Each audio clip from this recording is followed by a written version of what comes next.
Okay, good morning. Welcome to the Thurston County Board of County Commissioners Budget Work Session for this Monday, and it is October 11th, 2021. It's 9:04 a.m. My name is Ty Mentor, Chair of the Board. To my left is Vice Chair Commissioner Gary Edwards and Commissioner Carolina Mejia through Zoom. We have County Manager Miro Chavez and Assistant County Manager Robin Campbell. Public can follow along through the county YouTube channel.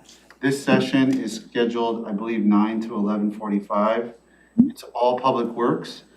I have a conflicting obligation at 11:15. If we're still going strong at that point, I will pass the baton to Vice Chair Edwards and catch up the last little chunk on YouTube. So with that, let's just get going. I know we've got a lot to cover for Public Works. We have Public Works Director Jennifer Walker here. Her team, Karen Weiss, is the other person whose camera is on and I can see. So I'll just pass the baton straight to Jennifer. Okay. Good morning, Jennifer. Good morning. Thank you. So I'm going to introduce just a couple of other team members that I have with us today, and that's Scott Lindblom, our county engineer, Jack Lane, who's our safety operations manager, Tim Wilson, our water resources division manager, Jeff Bickford, solid waste manager, Lucy Mills, road operations manager. Okay, so let me share my screen and get started.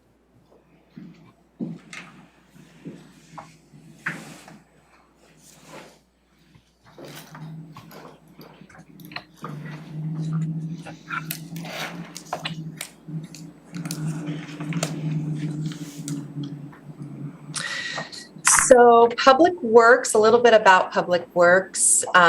We are basically responsible for maintaining a majority of the county's critical infrastructure. There are 6 divisions within the department. We are at just over 200 employees right now. We're responsible for the transportation system, our water and sewer utilities, stormwater and surface water utility, solid waste division, our parks and trails, noxious weeds, and lake management district. So basically our main focus is really taking care of the infrastructure that we have and planning for the future. The presentation I'm following, it is the format that was outlined by the budget office. Thank you very much. And thank you to Karen for the presentation piece of it. What we're looking at is, let's see. Okay. So for 2022 and 2023, we do have 5 positions that we are asking for. 4 of those are full-time positions. 1 is an 18-month project position. So when I go through, I'll go through each of those policy level requests, but this is just the high level overview. As I said, we're currently sitting at 201 employees. Our personnel costs are about 22% of our overall budget. And then the other expenditures that we have are our capital program, materials, the other operations piece of it, interfund costs, that type of thing. We typically spend about 80% of our operating budget each year. And the idea being that we also need to be able to be flexible to respond to emergencies, snow and ice events, those types of things. And then also, as you manage a capital program, the capital programs that we manage, there are changes that come up. So we might accelerate some projects as others get delayed and be able to have that flexibility.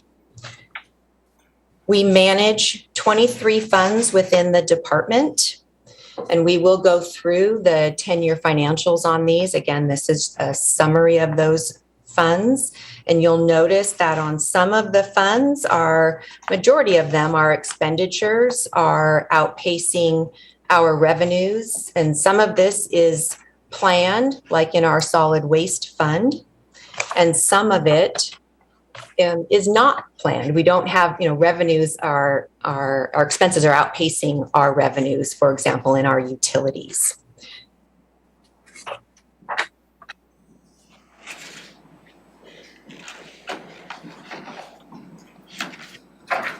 So with respect to the challenges that we have, very similar to what I've heard some of the other departments mention, we definitely have an increase in our costs, as I mentioned, not our expenditures are exceeding our revenues that we have coming in. And we have an increased use of our infrastructure as our county is growing. And so with a growing county, higher use of our facilities, and also the expectation that it's going to continue to grow. And so we're getting that use of the facilities. And so you'll see on some of our requests, as our county is an urban county, but we're still growing into, I think, on the scale, a higher urban county than what we are right now. So we're balancing the needs of our rural community with our urban growth that we have. With COVID, we certainly have had staffing challenges, but we had staffing challenges really even before that. Right now, we are sitting at a 13% turnover rate, and about 40% of that are retirements. We have 25 vacant positions right now, which is just under 13%. And I think you remember I mentioned for our technical services group in the water resources division, at one point we were at 50%, and we operated at 50% staffing in that group for several months. Went to a 25% vacancy in that group, and now I'm happy to report we are fully staffed in that group. We've brought on a couple of great new employees, and then also we're able to promote. But it's an ongoing challenge that we have, and it's dependent upon which division that it's in, but being able to maintain those staffing levels.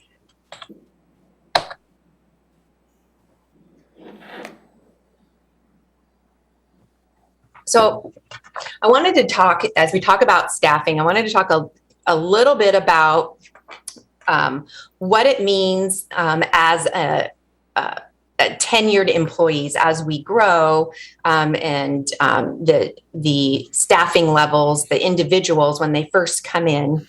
This talks about the availability of labor hours over time.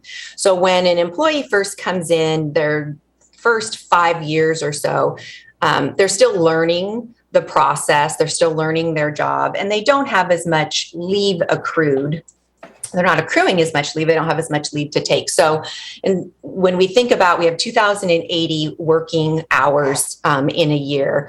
In the beginning, really, we have about 1,800 because you've got leave, you have training. So 1,800 hours is what we're looking at for our staff when they that first 5 years. Right now we have 89 staff, so about 45% of our staff right now are within that first 5-year period. And again, there's a certain percentage of those that have come in with experience. They're also earning at a higher leave rate because they have that experience, and it's a tool that we have for recruiting experienced employees. But as an employee moves along their progression of growth within the county, they begin to accrue more leave, which they are entitled to do, and we want them to do, right, that work-life balance.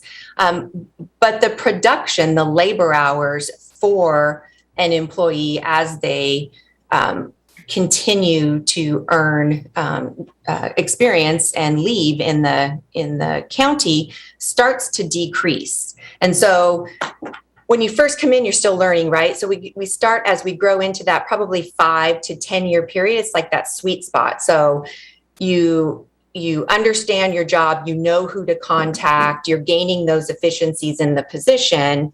And then as you continue on, more time with the county, you also have more leave, again, that they're entitled to have, but you have less production that's coming out of those individuals because they have leave. And so, for example, we have one division that on average, they're staffed at 80% of the time on any given day, because there's absenteeism, they're on vacation, or we have in some cases some vacant positions, as I mentioned. So I think this is not unique to Public Works. This is for any of the departments and offices, just that recognition that we could keep the same staffing levels, and over time, if you keep the same staffing levels, the production that you get out of those individuals,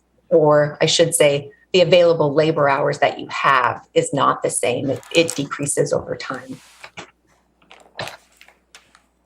Okay, so we're going to get right into our policy level requests. These are for our operating budget. Capital projects will come later. The first proposal is a 3% increase across all of our utility funds, and this is to cover increased cost in taxes, electricity repairs and maintenance, and personnel. So just as I mentioned, those costs of operating and maintaining our utilities are increasing over time.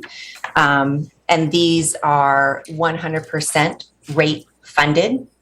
So I'm just gonna go through these, commissioners, and if you have a question, please let me know, but otherwise I will just continue to move forward on these. For the Lake Lawrence and Long Lake, these are proposals for a 5% increase for both of the lake management districts, and these are actually approved by both of the steering committees, and this is to account for an increase in operating costs and additional items that they would like to try to accomplish. These are for the 2023 increases. We did previous increases in 2022 when that budget was last year when we did the budget. And it was 1% for Lake Lawrence and 3% for Long Lake. The last policy level proposal there, transportation impact fee revenue. And this is accounting for our anticipated increase in revenue as a result of the adjustments in the traffic impact fee rates that will take effect January 1st of 2022.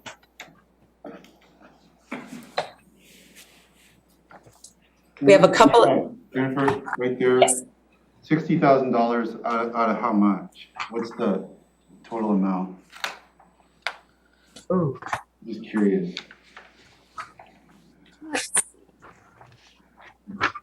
I'm flipping 10-year plans. I can tell you in a second here, I think.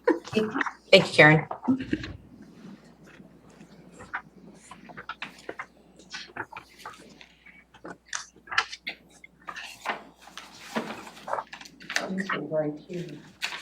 It's about, I want to say it's about 600,000, but let me just verify that amount.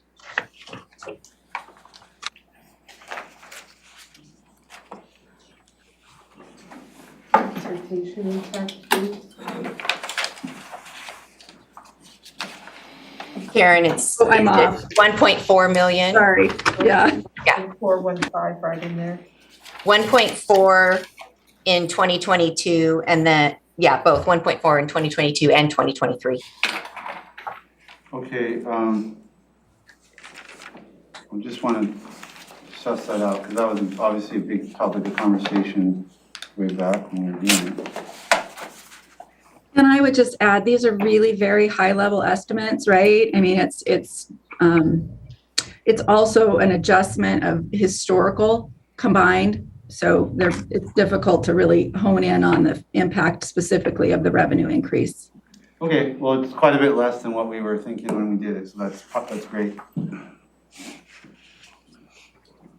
Okay. These are policy level requests that are shared across a few of the divisions. And so the first proposal that we have here is a request that is made in collaboration with the IT department. And this is for further development and implementation of our asset management program. And so in order for us to be able to maintain what we have, we need to, of course, know what we have, and we need to be able to have data and collect that data to then be able to make data-driven decisions.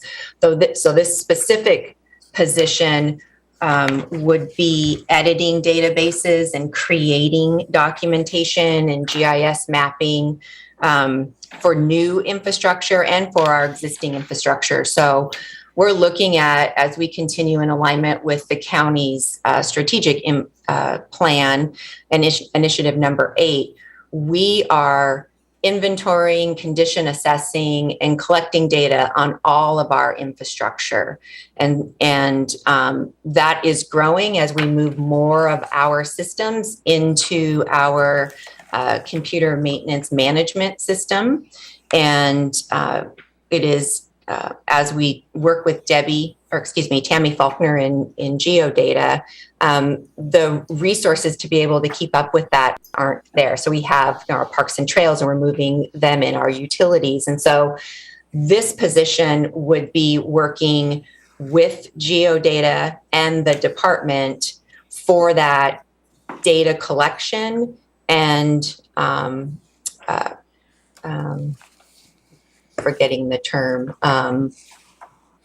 quality control of the data.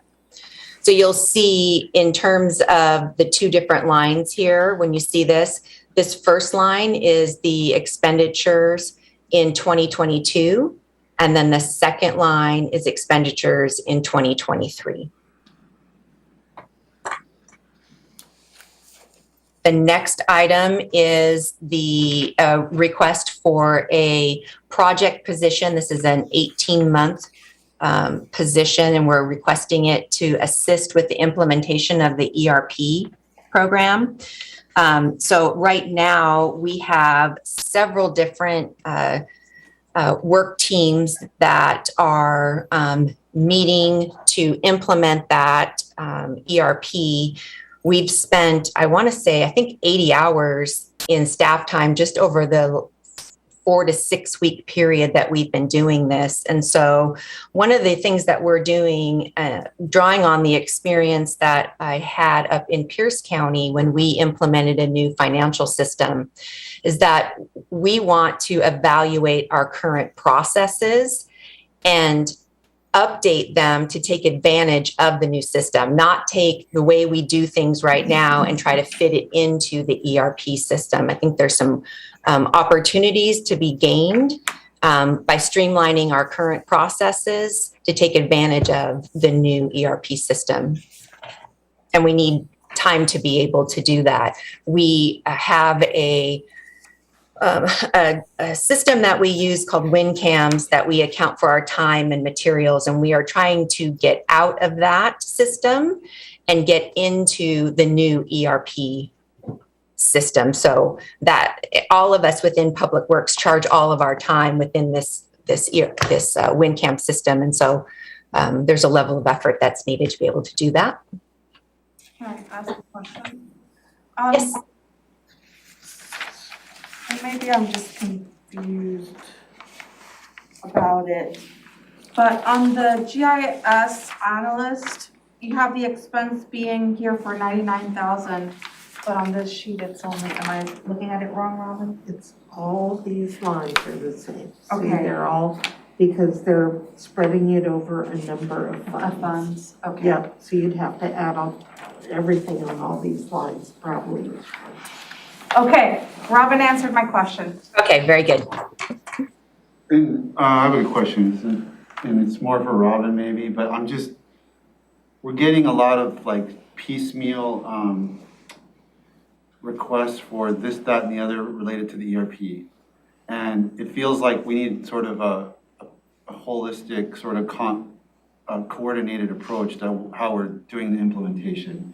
Some Right. groups are asking for help with it, some aren't, maybe some don't know that they even need to ask for that. And I'm feeling like a little frazzled about how to manage those requests. Nothing bad about what Jennifer's asking for, but I feel like the board needs a conversation about the ERP, what it means, who needs the help, who doesn't. Are we, you know, the resources that we've already committed through the bond and all that, is any of that gonna be able to cover some of these requests? I'm kind of lost as to how to handle them. Right, so one of the things that the budget team is doing is we hear these requests is we're grouping certain things into themes. So when you hear numerous offices ask for something about the ERP, when you go into deliberation, we're gonna have bundled those together so you can see them as a whole, and there will be an opportunity for that. And then I will also share with you that this question the team has asked both our advisors at GFOA and the vendor that we've selected about implementation strategy, because we haven't done this for 20 years. We have some advice for the board.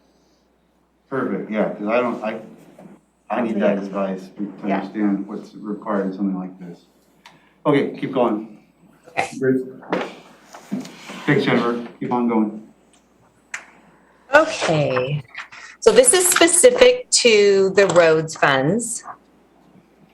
These requests are. They are listed, so you'll see in the different funds that we have, per fund, we have prioritized the policy level proposals. And again, just that reminder that the first line, this line right here, speaks to 2022. The second line speaks to 2023. The first proposal is a request of 2 additional civil engineers. One's a civil, one's an associate civil, and this is to support our development planning service. So our current staffing levels aren't sufficient to ensure that our new private developments meet the county development standards. So back in 2017, the county received a G20 notification for non-compliance with our Phase 2 municipal stormwater general permit. And the non-compliance was in the areas of stormwater plan review and erosion and settlement control inspection. And so over these last few years, we have made improvements to our form for reviewing the checklist that we have.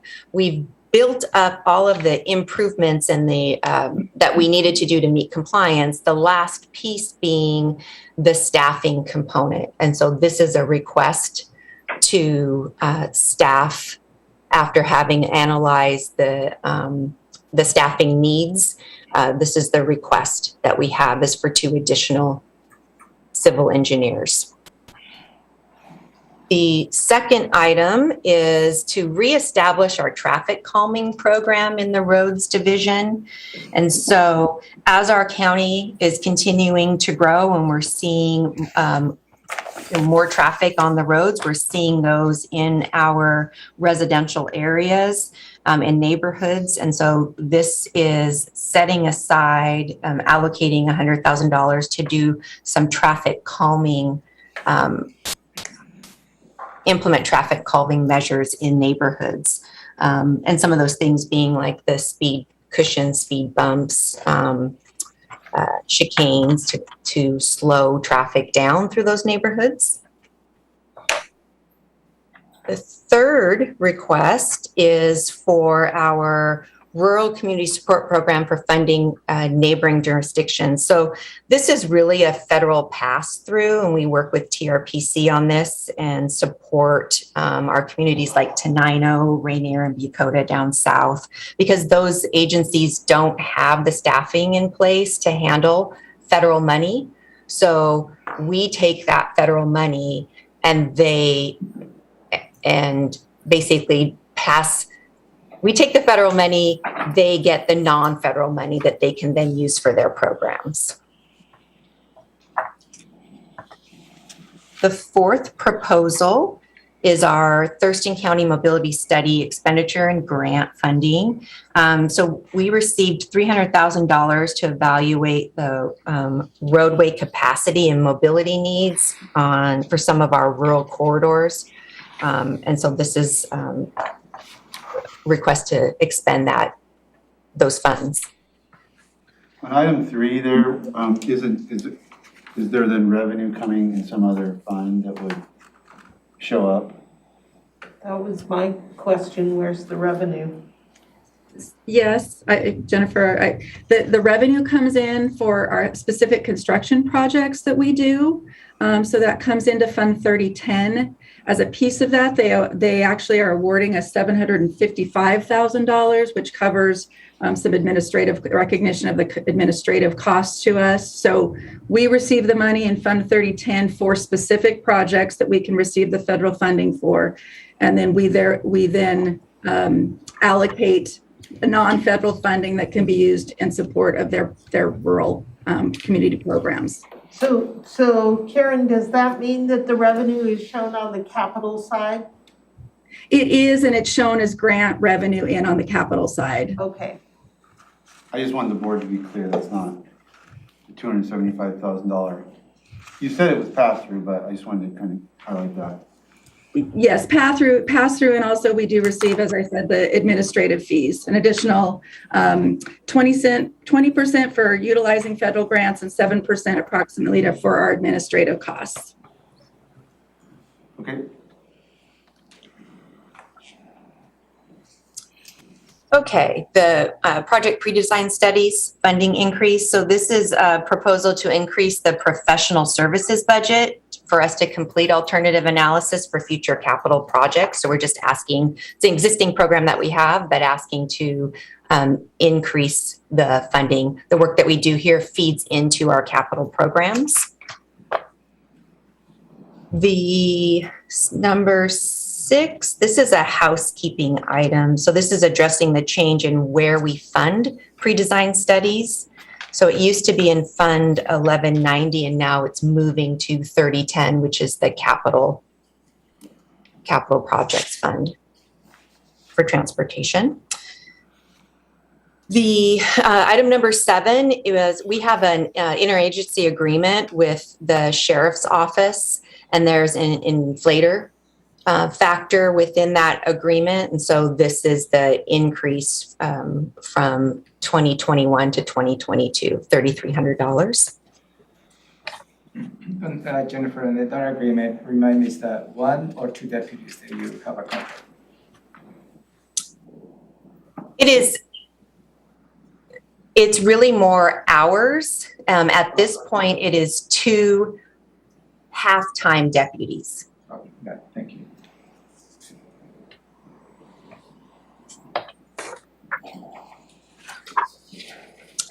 Okay, so now we're moving into policy level requests for parks and trails. And I'm going to start down here, request number 4. So this is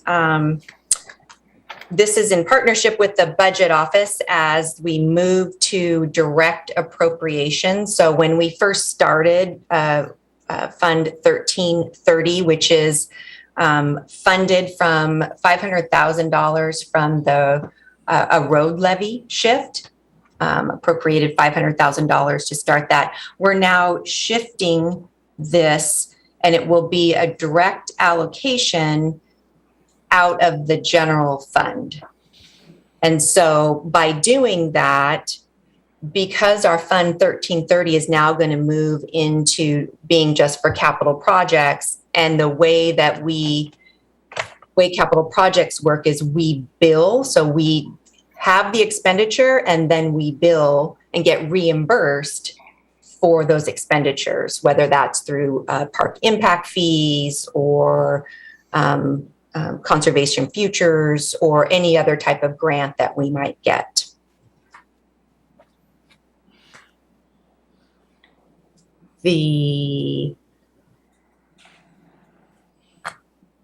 So these two together aren't doing anything one way or the other to parks fees or parks resources, just a kind of an accounting Yeah, change. it moves to direct appropriation for this particular line item. So there We're trying should to- not be any impact. What should happen is we've also asked, and I don't know if this is part of what Jennifer was touching on, for a transfer into the fund, a one-time transfer from general fund to meet cash flow needs. So there is that additional need to keep this fund whole. And I talked a little bit about it when we looked at non-departmental. The way that Jennifer just described, the projects are currently billed out, that fund is constantly in danger of being in the red. As far as cash goes, they have to pay it out and then they get it from wherever. Moving to a direct appropriation of general fund money will help to alleviate that, but they really need a one-time infusion to the fund balance to stay there to meet cash flow needs. But that's a different request. That's the 300,000 right here. It is the 300. Correct. It's the Yes, the capital Yep, funds it's a for- one-time, right. And I think when we go over the 10-year plans, this will even make more sense to you. You'll really be able to see the impacts of the changes that we're suggesting here.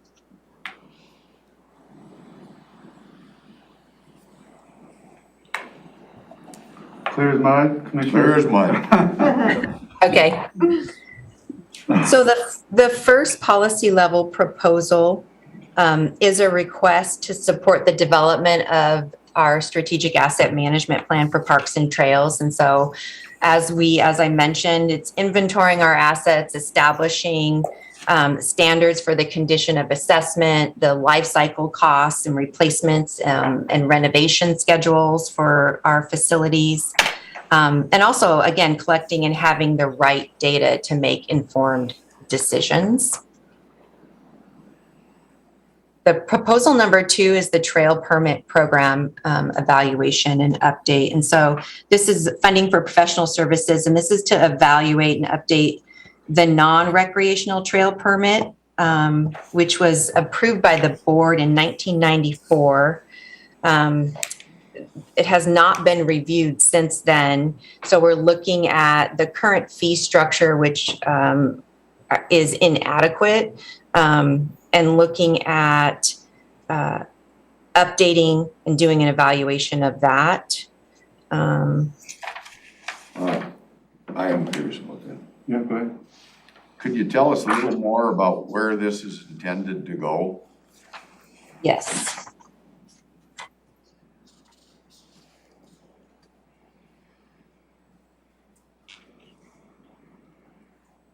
So right now we have permits that cross the trail, and for both commercial and for residential. And we have, I don't know what I don't remember what the actual fees themselves are, but they have not been reviewed since 1994. And so this is consulting out to have that permit program evaluated and updated. How about a couple of examples? Karen, what's a typical permit crossing? You mean the fee for it? Yeah. It does vary. Yeah. So I'll give an example. So when we were doing just recently, the culvert replacement project on the trail just south of Latigo, there was a utility that we did not know was there that runs parallel to the trail. And so that, because we don't have good data that tracks all of that, there was a slight delay in our project. And so it would go to, again, inventorying that information, so that when we go and plan a project, we know all of the infrastructure that's there. Karen, you were going to add something too, I think. So I was going to say, so there's, as Jennifer mentioned, there's both commercial and residential permits. A typical residential permit for access for the crossing is $125 a year. There are some variations on that. But we do have the commercial side as well. And we are billing out for some of those, but we do not have a complete inventory of those. We do not know exactly who is on our trail with infrastructure under our trail. We want to make sure that we are charging people equitably. So there's been new developments and things that have gone in that are accessing the trail, and we don't necessarily have equity for the new developments with people who have been with the permit program for quite a while. So, I mean, basically anything that's been in place since 1994 and hasn't had an overall really needs to be looked at and evaluated for making sure that we're applying our standards and guidelines fairly and equitably, but also covering the costs that it takes to administer the program and make sure that the access areas are available and safe for passing, and also for when we do have projects and we need to know where those infrastructure utilities are. Don't we make that call before you dig or something, 511 or something like that? I mean, Yeah. well ahead of time so that we'll know. And my other question is, I'll just, where I see a driveway going across the trail, is that where you're talking about a $125 permit per year for every home that has a driveway that does cross the trail? Where they're accessing their property via the trail, yes. Well, when you say via the trail, I mean, not driving down the trail, I'm just talking about crossing the trail. Crossing, yes. And we're Yes. collecting that on a regular basis every year. For some of the property owners, yes, we are. I'd like to know more about that at some future time. Okay.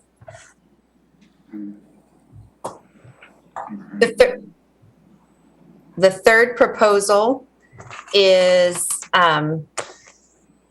a request for an additional FTE in parks. So last year, the board approved one FTE for parks, but that was subject to the corresponding revenue that would go along with that. So that position has not been filled. So this is an additional position.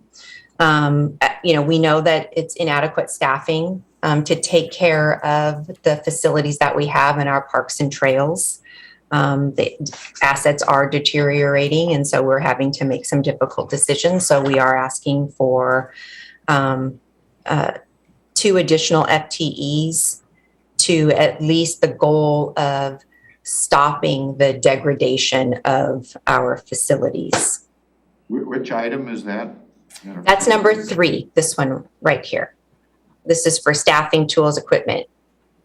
But not the FTEs?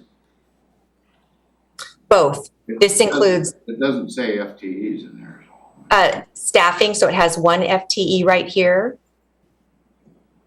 And the other FTE was already approved in last year's budget. So I'm saying that so the board. Column, I see 1.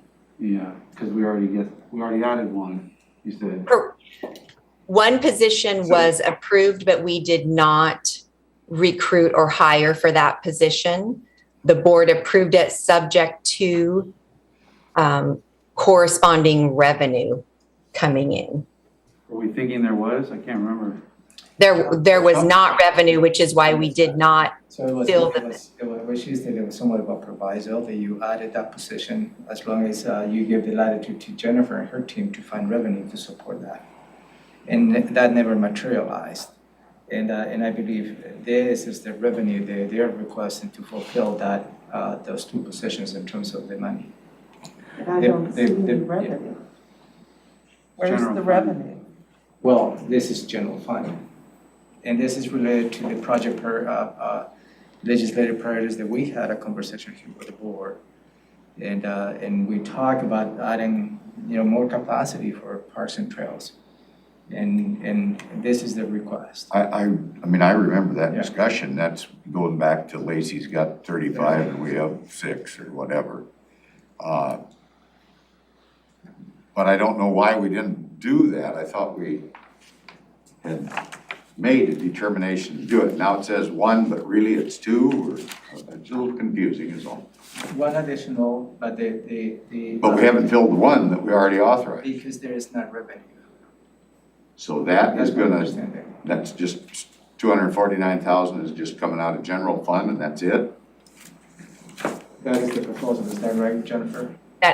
That is correct. And the 102, that's for the equipment to support those No, that's FTEs? 2023. Oh, that's for the 2023. Yeah. So we already gave you the funding then for the 1, no? No, How are we getting by for 102? Yeah. How's it dropping by more than half? Yeah, I'm just trying to figure this out. so the first year, there are some one-time expenses, so there's vehicles and equipment within that first year, so it's funding for the 2 positions, as well as equipment, tools, 2 vehicles. We won't have that same one-time expense in 2022, or 2023. And the board. The reason I'm sorry, go ahead. I was just gonna say that I mean, it seems like this proposal could be bifurcated and the board could fund the position that it created and not add a second position, if that's where the board wanted to land. Right, you do have the options, yeah. Absolutely. I just didn't want, I wanted to make sure that I reminded the board that 1 FTE had already been approved, but there wasn't corresponding revenue. And so I didn't want to, as I asked for this additional position, not take into consideration that 1 was already approved. Is that kind of the same thing we did with the sheriff's office? We authorized a position, but no money to go with it or something like that? Is that what we're talking about here? Similar? That was probably 3 years ago. The board did that with the sheriff's office. But that's not, I mean, I think Commissioner's referring to the 2 unfunded positions, which is a totally different, We got Scenario there that in a landed. different way, Yeah, but yeah. apparently it's the same effect. But the end result is the same. the end result's the same, but that was more about the 2% across the board and how the sheriff managed that on his side.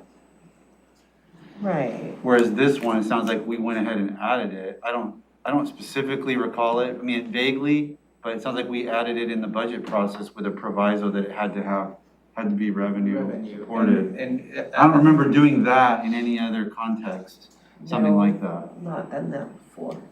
Yeah, so that's really the story.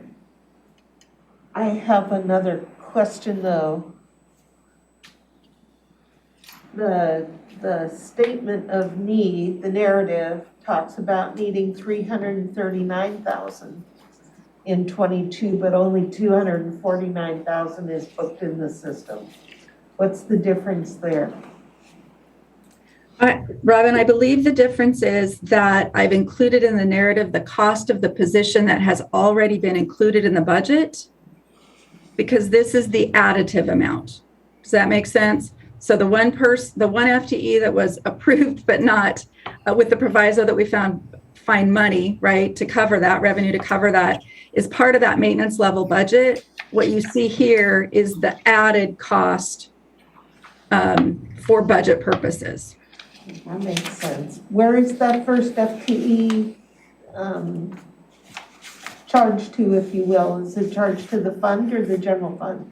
It's charged right now. It's part of the fund, the Parks and Trails Fund 1330 maintenance level cost that has been part of what is being now direct appropriated into the general fund. Okay.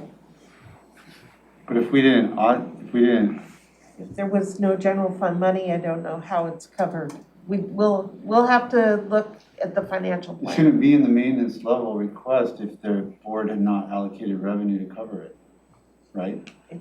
I don't think it is. I think what I hear Karen saying is it's caught up in this whole direct appropriation proposal. It is the whole 500,000. And that's part of that 500. Right. That is, yeah. So, but what I'm hearing is there is only partially funded under that program, the first position, no fully funded. Is that correct? I thought it wasn't funded at all if it was dependent on revenues. We'll have to look at the financial plan.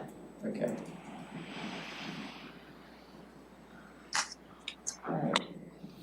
Shall we move to the next? Clear as mud. Yeah, all right. Okay. Good.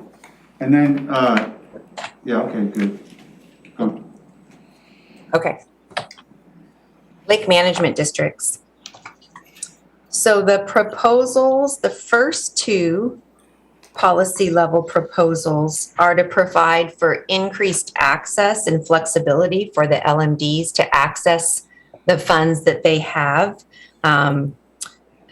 They are seeking budget expenditure authority. So they want to be able to take advantage of opportunities if they want to do treatments that maybe they didn't originally plan for the year.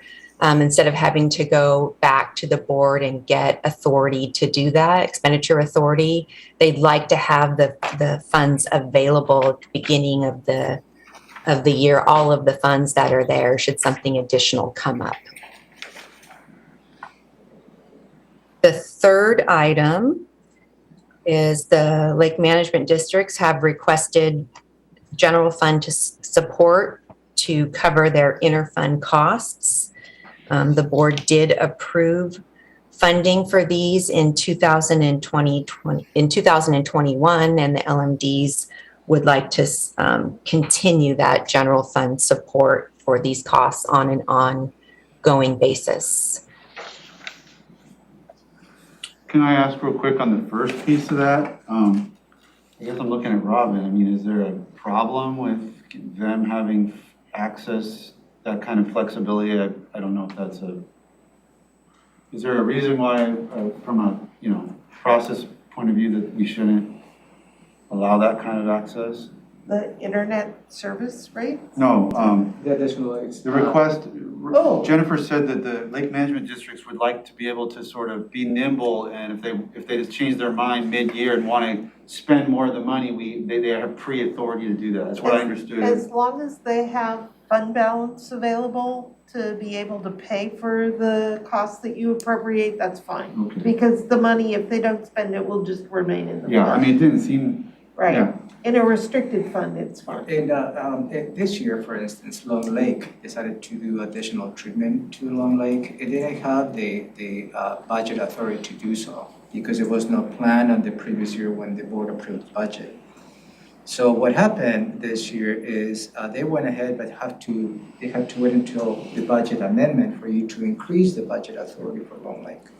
Yeah. So what this request, I believe, does is avoiding that process, give a little larger umbrella for the lake management districts to, really see if they can do additional treatment to the lakes, as long as they have ending fund balance, which is, I believe, they do. And they raised their own taxation on their lake management district to do this, didn't they? Right. So it gives you're right, and they give a little more latitude to work with what they need to do in treating the lakes.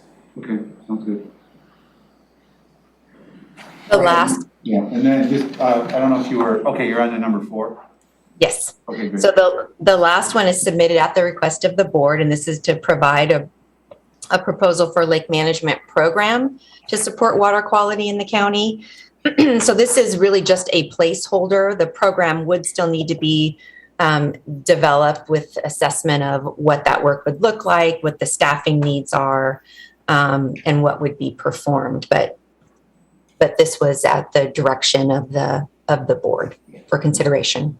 You asked last week the question of the title of this program. This is just the title. If the board decides to approve this, it will give the board really the ability to respond to, and I used the example of Black Lake. It gives you the latitude to respond to those issues. I have a question in regards to that Go real ahead, quickly. Commissioner, you. So the issue with Black Lake was with environmental health and public health not being funded. So why is this request under Public Works? So I asked Public Works because that was part of the commissioner's priorities. when you laid out all the many different items. And the conversation is, how can you, the board, support the creation of new lake management districts or manage lakes as a whole? And on your conversations, you requested to add that item, and we requested Public Works to include in this request. So in reality, this is not a Public Works request, it's reflection of the commissioner's budget priorities exercise that we went through earlier in the year. So this would give us some flexibility when something Right. comes up Right. to make an expenditure Right, to and- cover that Yeah, particular. and it was an attempt to, because in here, you can probably consider if a new lake management district comes to your consideration to subsidize the $5,000 bond. Yeah. So all that was part of the, if you may recall that conversation, but this really is not a Public Works request, it just fits within the Public Works But- umbrella, but it was a request from the board. Doesn't Paula work full-time for the lakes that have districts, Long Lake and Lawrence Lake? Is that who it is, Paula? She does not work full, her time is not 100% allocated to How those. much of her time is allocated to them? Tim? Sure. Tim Wilson, Water Resources Manager, Public Works. Good morning, Commissioners. Paula's time is allocated at 60% What is it? between the two LMDs 60? and 40. I'm sorry? Okay, good, I just didn't hear what you said. 60% to lakes? 60% to the lakes, yes. 45% to Long Lake and 15% to Lake Lawrence. What's the remainder of her time on that? Noxious weed-based projects. So the Chehalis River project, the Deschutes River noxious weed project, those types of And projects. those are aquatic weeds? Those are aquatic noxious Okay. weeds. So Okay. those, yes. Thank you. Your question was answered. Yeah. My question is just, I think it's a clarification. On line item 4, when we're talking about program development, it seems like it's kind of a catch-all for some of the things we've been discussing, like potentially waiving bonds, et cetera, responding to emergency things like what we saw in Black Lake or wherever. There's been talk about promoting in some fashion or providing information for new lake management districts. Is this just kind of, because I mean, I guess I'm saying that, I want to make sure that that's what I understand in there, because there's some things I support in that little grab bag more than others, and I guess we could just allocate this placeholder and develop the details over time.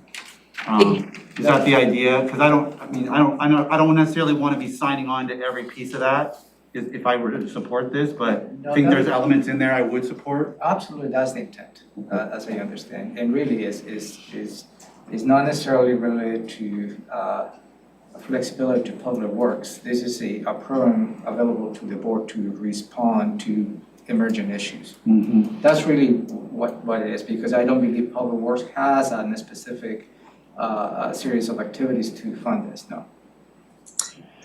No, and what I would add to that is that I would be concerned about having it just be a catch-all. This estimated 50,000 is to actually establish what that program would look like. And so there would need to be discussions with the board to have a better understanding of what are they trying to accomplish, so that we have some sideboards put on it.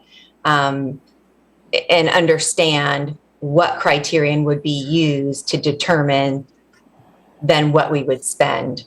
And also that idea that as if we take on more, let's say we take on more lake management districts, the staffing that would be needed in order to do that. And of course, it depends on the level of effort of support for each of the LMDs. And so all of that needs to be developed if this is funded. It sounds like we got half an FTE basically just doing Long Lake. Right? 45% you said of Paula's time is Long Lake. Yes, it's 45% of 60% of her time. Oh, 45, no. No? He said No, 45 and 15, so that adds up to Maybe. 60. 60. Oh, excuse me, sorry. Okay, thank you. Just to give us a sense of scale of what's involved. Go ahead, Ramiro. And I mean, maybe this, I don't go amiss if I don't bring the recommendations for the you received from the lake management districts. And this related to this percent allocation of the staffing levels. We received a testimony, and you heard the poll is 15% on Lake Lawrence, 45% of Long Lake. They really were questioning whether the allocation by percentage is really true to the fact of the actual expenditures. And they were requesting for the board two options. Direct the poll board's director to have a true cost assessment as opposed to establishing by percentage the FTEs, in this case POLA. If that is not the case, then for reorganize and I think their request was to take the Lake Management District and put it under stormwater as it used to be. But stormwater in Public Works is under the same leadership as Tim. So I don't think that was probably clear on the request, but really their questioning is whether the percentage allocation by FTE is adequate versus a true cost allocation, and Robin can elaborate on that. Right, so to go a little farther there, the staff time is accurate. It's not But just is allocated. it to It's the indirect cost that's based on the staff time that the Lake Management District would like to see managed in a different way. I think that by covering the total indirect for both districts, you have addressed the spirit of their concern, if not doing it in the technical manner that they've asked. But the staff time, Paula's time, she should be tracking her time, and they only bill the amount of time that she actually spends working on any particular thing. If she doesn't spend 0.15 of her time on this district, it's not charged to this district. If she spends 0.3 of her time on this district, that's what gets charged to this district. That's appropriate cost allocation. So there isn't really a difference then on what I'm, if that's, doesn't sound like that's different than what they're asking. The staff time is not what Mr. Halverson is, Because he sees wanting that addressed. is done by real time spent, but it's, everything else is kind of divvied up in these little. yes, and that's a- everything else is on an allocation basis, and then it is that has tied to the be. staff time? It is tied to the staff time, that's tied to the 0.15, it's tied to. When I say yeah. tied, I mean calculated Right. by. Calculated there is based the on- lag associated with the There allocation. is a lag, there It's really the whole conversation, because the allocation right now is based on the lag. And that's part of the whole conversation, but I just want to make sure that I am respectful to the request to bring this to your attention, just to make sure you track on this, but I believe what Robin suggested by you considering continue to subsidize this, the part of the lake management, which perhaps they're considered maybe And that's number 3. yes, sir. Okay, great. Not to confuse things further, but it should be noted that any time that I spend on lake management districts, that's not accounted for. Anytime, a majority of the time that Karen is spending on it isn't accounting for. So there are lots of labor hours that are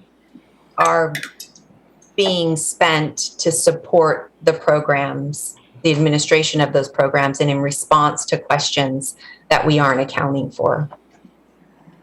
Okay, thank you. Okay.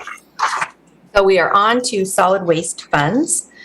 The first policy level request is to account for increased revenue and expenses that are anticipated. So we're seeing an increase in our tipping fee revenue and current contracts that we negotiated the extensions on do have an inflation factor in them. So this is just accounting for those anticipated increased revenues and then expenditures for the fund.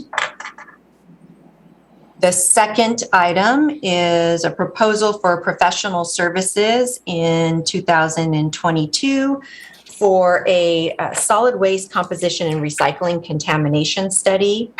We did receive a grant in the amount of $150,000, so it's covering 75% of the cost of this. And the other 50,000 comes out of tipping, right? That is correct, yes. And just kind of big picture, this will help inform our education and outreach efforts that we do, the data that we get from this study. The third proposal is taking into consideration the revenue that we will be getting through a grant to offset some of the costs for managing our HAZO house, our hazardous waste or moderate risk waste disposal facility. So through the efforts of WASAC, the Local Solid Waste Financial Assistance Grant Program received significant funding, restoring funding that had long been gone from there. And so we're taking advantage of that additional funding through the efforts of our solid waste manager to ask for this funding grants to offset some of our house-to-house operations. We haven't done this before, so I'm anticipating that we will continue with this effort. The Solid Waste Litter Control Program Department of Ecology grant and funding of a dump truck. So every 2 years we do submit for a Department of Ecology grant.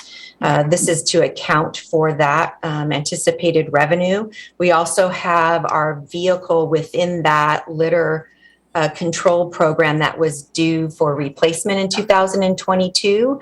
And so taking advantage of some efficiencies, and this grant will be replacing that piece of equipment using this grant money in part to get a dump truck with a crane. So that will help with some of the things that we are seeing that have been dumped on the side of the road and help with the safety of our employees in picking up those materials. The fifth proposal is for pre-design studies for funding. So just like we do in transportation and in stormwater, this is looking at what are the projects that need to be done, doing alternative analysis, and this is funding for that to help feed into our capital programs.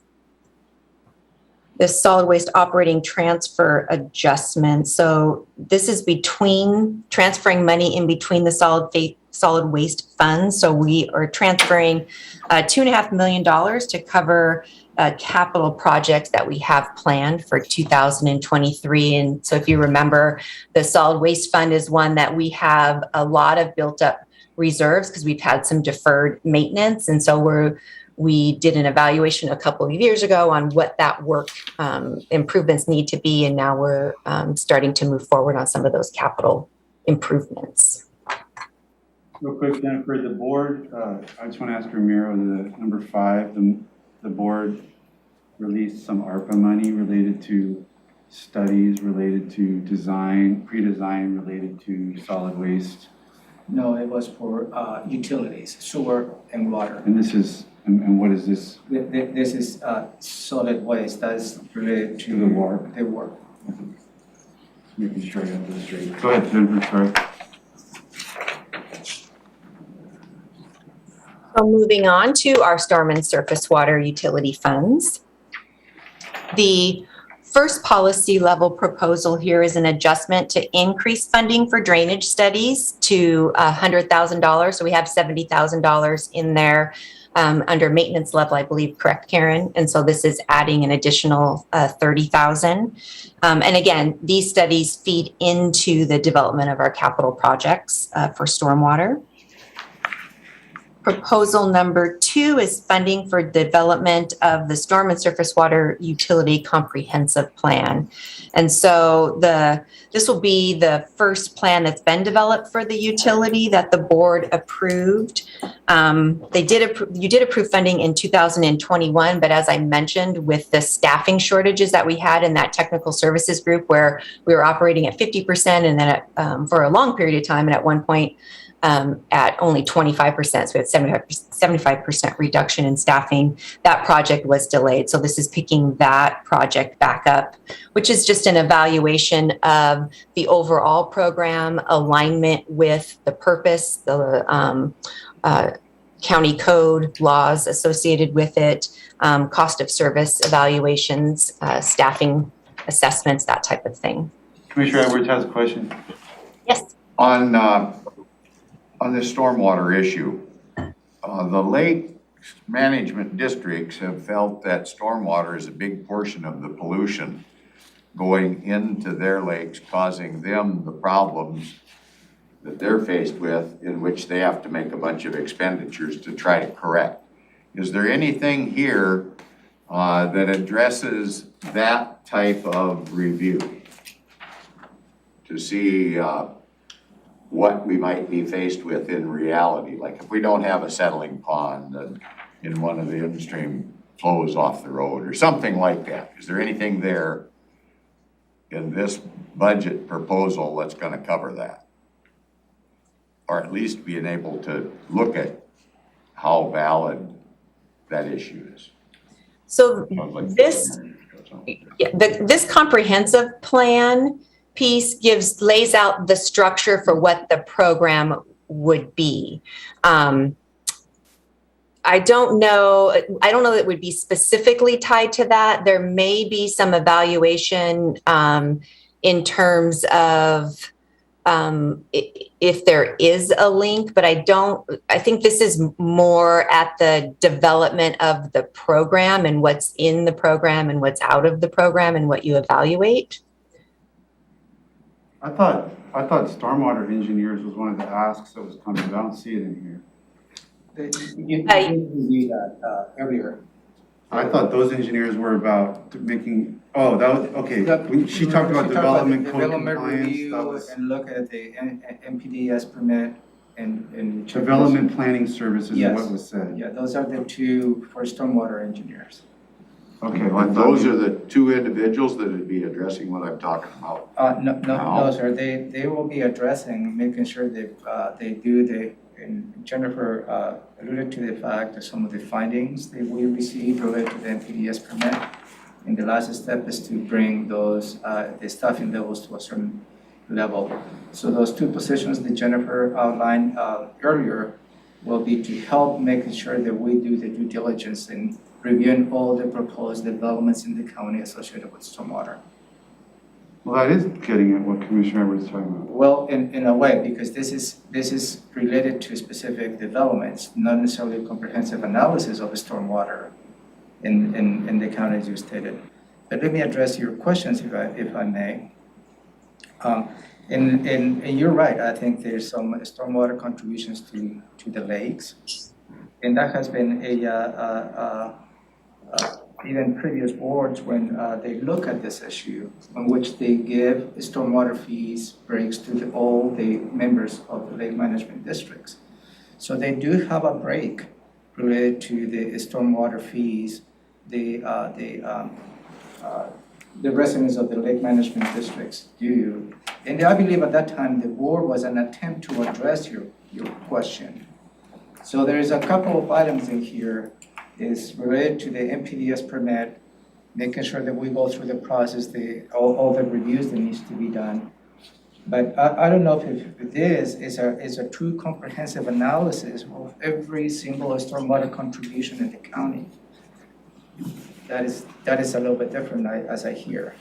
Well, I was,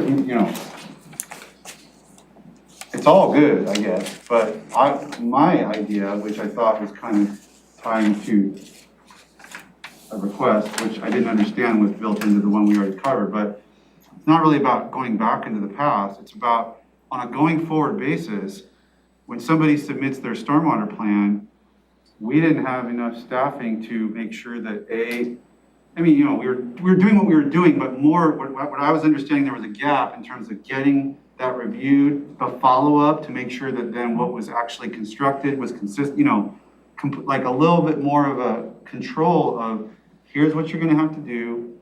Okay, you did it. It's working, and that's, to have that capacity on a going forward basis is gonna make sure we don't continue to further degrade our lakes.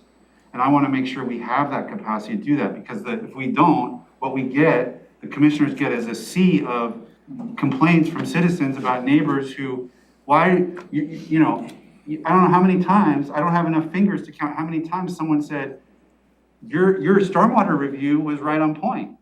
But they didn't do what your stormwater review said, and nobody was there to follow up, A, make sure they did what the permit said, B, make sure that it was working, the original, concept was working, and all of that. So that's what I'm looking for, is let's not make the problem worse by continuing to not staff appropriately with the engineers that were needed. That was what I understood was coming as a request from Public Works. Yeah, I believe the two positions you reviewed earlier are addressing what you stated. And I think and my interpretation is that would largely address what Commissioner Edwards was talking about when the lake management people come and say, please work on stormwater so that our lakes don't continue to get worse. So I was trying, I'm sorry. No. Maybe I misinterpreted what you were worried about. I was trying to make a difference between all the permits that come in, as you stated, Commissioner, and the staffing levels that we need to make sure that we cross all the T's and dot all the I's on the review of those permits and do the appropriate follow-up. But I was trying to make a difference between specific permit reviews versus a larger comprehensive stormwater analysis of the whole county. So that's what, perhaps I misunderstood what Commissioner Edwards was requesting. I thought that's what he was requesting, the overall stormwater analysis across the county that contributes to the lakes. Okay. If I misunderstood that, I apologize. But Okay, here's kind of where I'm coming from. You're right about new, so we don't continue to degrade lakes. But I think one of the main complaints that the lakes people have is we've got stormwater runoff from roads that's been going in these lakes for 50 years, say, at a lot of different locations. And yes, maybe they are getting a break on their stormwater fee, but is it adequate to address all the problems from that type of runoff? And do we need to put like a settling pond prior to it going in the lake? Go backwards. Yeah, and address what has been an ongoing problem all along that seems to compound itself. I mean, now we've got this new thing about certain chemicals in tires, for an example. We don't know much about that yet, but if we just worry about the new development, I think we're handling that. I think we're building that into the consideration. But I don't think we're considering what is going on from 50 years ago and maybe more, where it just runs right down into the lake. And then they are faced with trying to solve that problem. Yeah. And I don't think they're getting adequate compensation to make it work without us trying to do our part as well. Now, is our part helping them with the budgetary consideration of pollution control in the lake, or should we be putting settling ponds? I'll just use that as the example. So I'm just wondering how that all fits. And May I where we can do that. Go ahead, Jennifer. I step in here. So addressing it in two different points. The first being in the development, in the new development, and there was some work that needed to be done there. And this is the last piece. That's the requesting of those two additional positions, engineering positions. Then there's the evaluation just across the county of stormwater needs, stormwater impacts. And so as we talk specifically about lakes, Tim, do you want to do you want to step in here and address some of that, please? Sure. Yeah, the director's spot on. So we're the way I see it, we're talking about three different issues here. The development review requests for those positions are basically to address development permits that are coming in, whether those are single family houses, whether those are larger developments, to make sure that we are planning and addressing any stormwater concerns as those come in, and that we are permit compliant. Regarding the stormwater comprehensive plan that is being requested, that is basically looking at the different regulatory drivers that our stormwater utility operates under, our municipal stormwater permit, our NPDS permit, and evaluating the requirements of that programmatically and making sure that we have a right-sized utility to address all of those concerns. Regarding the lake management districts and the nexus to stormwater, we hear the steering committees. We have a bit of a difference of opinion there, in that the stormwater outfalls, and there are a good number of stormwater outfalls into our streams and lakes that are ecology approved outfalls that are largely residential. They are collecting stormwater from residential neighborhoods, and the main concern of those steering committees is nutrient loading into those outfalls. We don't apply nutrients to our right-of-ways. Those nutrients are being picked up from residential neighborhoods to the degree that they show up, and they show up in a limited degree within that stormwater, all ecology approved. So if there is stormwater nutrient loading to those outfalls, it's really a question of source control and educating those neighborhoods on the correct way to fertilize their lawns, the correct way to deal with their septic systems that end up in those stormwater outfalls. So those types of things. Three different issues, and that's how we're addressing stormwater. Thank you, Tim. Hey, Jennifer, I wanted to just give you a time check because we had the schedule built in a break at 10:15. It also ended at 11:30. I misstated 11:45. I guess the board can potentially go over, but I just wanted you to be able to manage your time. Did you want to finish a section before we take maybe an abbreviated break? Are we close to finishing operating, or? I think we should take a break. Okay, let's take 10 then, come back at Okay. 10:30. All right, thank you. Clear.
10:32 a.m. We're back after the break, and we're back to Public Works. Right back to you, Jennifer. Okay.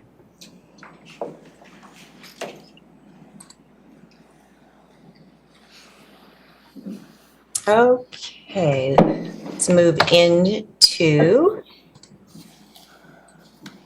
our water and sewer utility funds. So the first policy request is operating transfers to the reserve funds to fund our major capital projects. So these are major maintenance and repair projects. Can I interrupt just a little bit? Commissioner Edwards. Jennifer, Yes. didn't we put some money from that ARP, money in here? Yes, it's actually this current year, 2021, the Okay, 300,000. and that's, I thought it was more than that, but. 300. So you release 300. You We set aside. earmarked way more, but we released. Okay, well, on this whole thing, for me, it would be just as effective to tell me what you're asking for an increase in budget, I guess, and how that offsets with revenue from that 300,000, rather than trying to go down on each one of these and make individual assessments of it. But that's just my point of view. So the 300,000 is actually what has been allocated, given to us this year for 2021. But we have a big pot of money set aside for utilities potential. We haven't released it, but I mean, that hasn't been released, so it may not get released till 2022. So how does that fit into all this? Those are also capital projects as well, so. They're capital projects Okay, and they're these are- part of the recovery fund budget. So that's a little different than any of this. Okay. Karen, did you want to add to, please? I was going to say, I think when we look at the 10-year plans, that will help with this conversation as well. Okay. The second item is we are asking for expenditure authority to evaluate the equity between our varying customers and classes to ensure capacity with the systems being appropriately funded and allocated. So this is looking at our new connection general facility charges and doing an evaluation of those charges. The third item is the billing software evaluation and upgrade. And so, of course, this will be partnering with the IT department, but we are working off of a system, a software billing system that is over 10 years old. It's outdated. It is not keeping pace with the services that we need currently. So this is starting that evaluation process and potential upgrade. Proposal number 4 is an alignment with anticipated spending. So there was a ULID that was done for Olympic. That was improvements that were done, assessments that were done. That ULID was paid off early. So we're still collecting on that ULID. And so this is just as we take in those fees that are coming in, we're transferring those into the M&O budget. The fifth proposal is Tamashan debt fund transfer. So this is a technical adjustment to transfer our debt service payment collection to the utility. One second, sorry. Nope. So my explanation, the last explanation, I apologize, commissioners. The last explanation that I gave is actually for the Tamashan debt fund balance transfer. The Olympic View operating budget. So we made some upgrades, some repairs to some of our step tanks last year or the year before, and set service level requests, a schedule for those improvements, for like pumping schedule and that type of thing. So we actually were able to reduce how much time and the cost it's taking us to do the maintenance on some of the step tanks at Olympic View. So we are realizing a saving. So what we had budgeted, we're just adjusting down what we had as a part of our operating budget for Olympic View. Karen, is that in alignment with? Okay, thank you. Sorry. Do I need to go back over the Tamashan debt fund balance transfer, or are we good? I don't need any more because I don't understand it anyway, to be honest. Okay. So I just. All right. I think you're, To tell the board, these are accounting issues and they're technical and you can just say yes to these. well, I'm hoping that we They're can not depend hard. on staff to do the right thing on some of Right. this complicated stuff. And that- Items that is a 4, good expectation. 5, For sure. 1, those It's are my all expectation technical. Items 2 and 3 have policy components.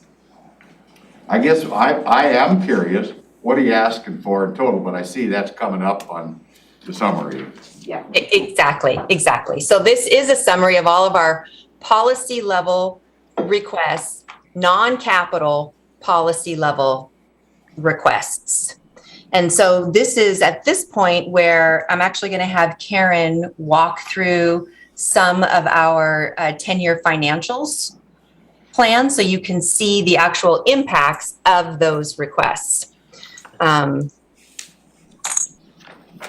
We'll start with the roads and 1190 fund. So one moment. Well, Jennifer's screen shares there. I think you all have these in your packets. They should be, assuming that I coordinated correctly with the budget office, we've got them numbered. They start with PW1 and go all the way to PW 24, I believe. And so you can pull these and reference them if you can't see them well on the screen because they are. What page you're on? The first one we're going to start on is PW1, or I'm sorry, PW2. If you look in the lower right-hand Yeah. corner, you'll see the PW that she is When she says referencing. TW1 or 2, or, okay. Look in the lower. PW, Yep. got it. Public Okay. Works, Public Works I too. got it. Okay, is everybody with me? All right, so, oh, I got PW1 and then a whole bunch of pages that don't have that same. Yeah, that's the same thing that I have. Yeah, So I'm not. on Some are PW2. marked and some aren't, kind of looks like.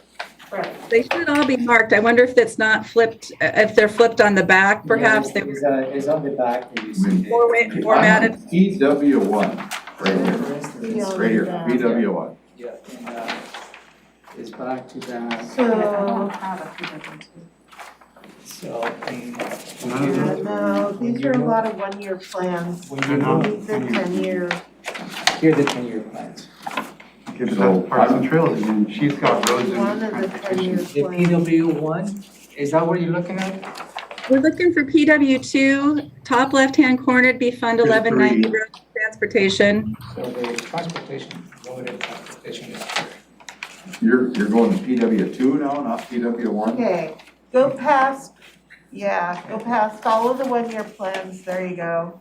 Find the 10-year plans. Okay, well, So number 1 is on the front and all the rest are in the back, is how I It's guess on the it turned out. back, sorry. Right, these are printed a My little pages differently aren't- than. I don't have PW2, 3, and 4 that I can see here. I have You've got it. PW10. It's hard to find. You start at the back now and there's 3. I think Denise is, On the, Got it, on the okay. back And, side. it's in here somewhere. Look for road. So you'll find PW2 on the back side of one of the, Right, it's in there. Closer. Keep going back. Okay, I'll keep going This back. is the road. PW2, okay. Okay, roads and transportation, 1190, is that what Can't we it's make that more complicated somehow? Yeah, I think we'll have to coordinate differently with the budget office going forward, so, because we're gonna be flipping back and forward on these a bunch, because we have On PW2. 23 funds, 20, All right. 23. So Okay. We're at I PW2. think so. Go ahead, I think we're all there. Okay, 1190. So I think this one will probably be of interest of all of you because of not a request that we are necessarily putting forward, but this obviously the levy shift proposed reduction and the impact on the fund 1190. So I guess I will start by saying all of our 10-year plans, we always take conservative approaches to doing our budget. So just keep that in mind across the board. We always try to be conservative in our revenue and our expenditures. So we are, not looking at a best case or a perfect world scenario. We're looking at more of a realistic view. And so just wanted to make sure we all understood that piece of it. And so what we've done here is this 10-year plan that's projected through 2027 is based on a $500,000 a year reduction in the levy shift as it is proposed in the budget. I have below the 10-year plan provided a history of the levy shift and diversion, which I hope is helpful for everybody to see sort of how that's evolved over time. So starting in 2016, we diverted $3.25 million. And then in 2018, we shifted to 1.5 million levy shift, 1.5 million diversion. Fast forward to 2021, we've got the 1.5 million diversion and the and 2.75 million in levy shift. And so then thereafter, each year, as you can see, as we move over to 2027, the plan is showing a $500,000 reduction in that levy shift, and then obviously getting to zero in 2027, but maintaining the 1.5 diversion. So whatever decisions the board makes about that, I just wanted you to recognize the plan that you're seeing in front of you is based on that $500,000 a year reduction until we get to zero on levy shift, but maintaining the 1.5 diversion. Ramiro has a question. Yeah. No, not necessarily a question, but more of a comment. Last hour you reviewed the parks and trails and the $500,000, moving into the specific fund. I'd like to remind the board that $500,000 revenue is coming from the road levy shift. And that's the decision the board made to take $500,000 out of the road levy shift and fund the parks. To increase the shift to cover Right, that so part. as you continue as an option to reduce the road levy shift to zero, then the $500,000 to parks will come from the general fund purely. Right. So just to give you that larger perspective related to the road levy shift. Okay. Below that history, just to make sure, I've also provided the projected ending fund balance if rather than a $500,000 a year levy shift reduction, it's a $250,000 levy shift reduction. So I just wanted to show that for comparison. If you move over to 2027, you can see there's a swing between the blue line at the top for the ending fund balance and the 250 of about 4.8 million. And that's obviously because of that cumulative effect of the reduction. I will also add that in the years beginning in 24 through 27 on this plan, we've really ramped up the pavement preservation program. So that is the 1, 2, 3, 4th line down under the expenditures. So we've, based on our needs, an analysis of the work that needs to be done, we've ramped that up to about a $6 or $7 million payment preservation program.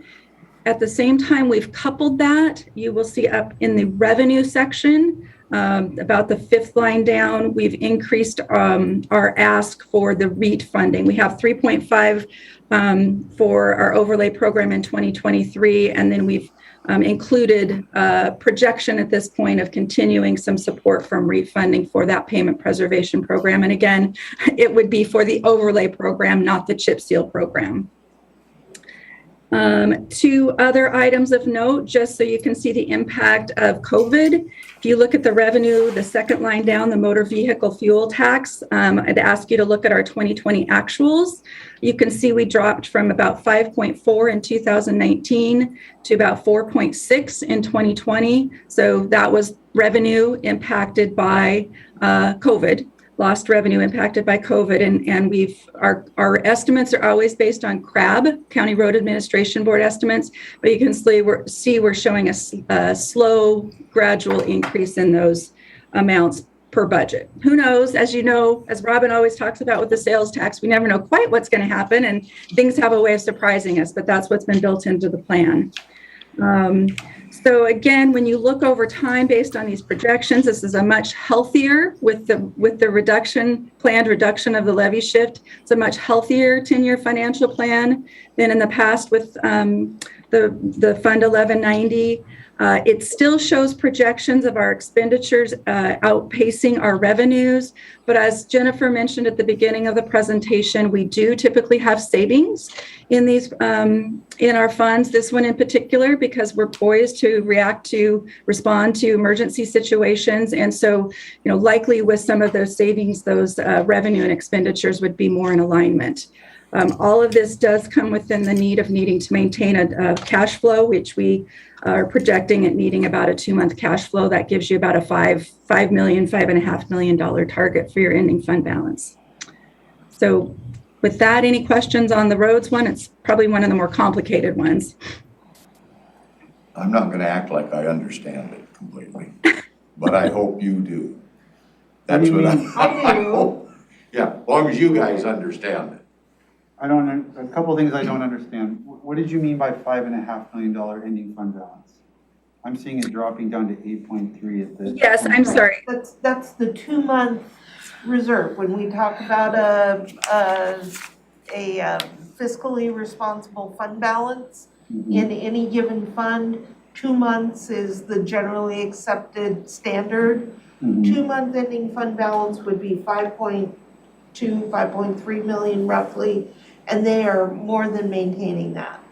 Okay, and then you also earlier talked about some alternative scenario where it was only $250,000, and I didn't understand where that was on here or what you were talking about. If you look at the light blue line at nearest the bottom of the page, if the board chose to not reduce the levy shift by 500,000 in the next 2 years, 500,000 a year, and instead went with 250,000, which had been discussed at one point in time, this is what the fund balance would be, not the ending fund balance up above, if you will. With all of those other things built into it. With all the other things built in. This financial plan is with all of the maintenance level built in, all of the policy proposals built in. It assumes transfers from GREET, everything in this plan to be able to do the work that Public Works is proposing and maintains a healthy fund balance. Okay, I think I got that part. Okay, so the next 10-year plan I'd like to look at is PW3. So hopefully that's right behind whatever you're looking at right now, the Fund 1190, and that's for Parks and Trails. It's Fund 13. All the way in the back. Yeah, give us some It's a time. little out of order. It's all the way in the back. The last Okay. one.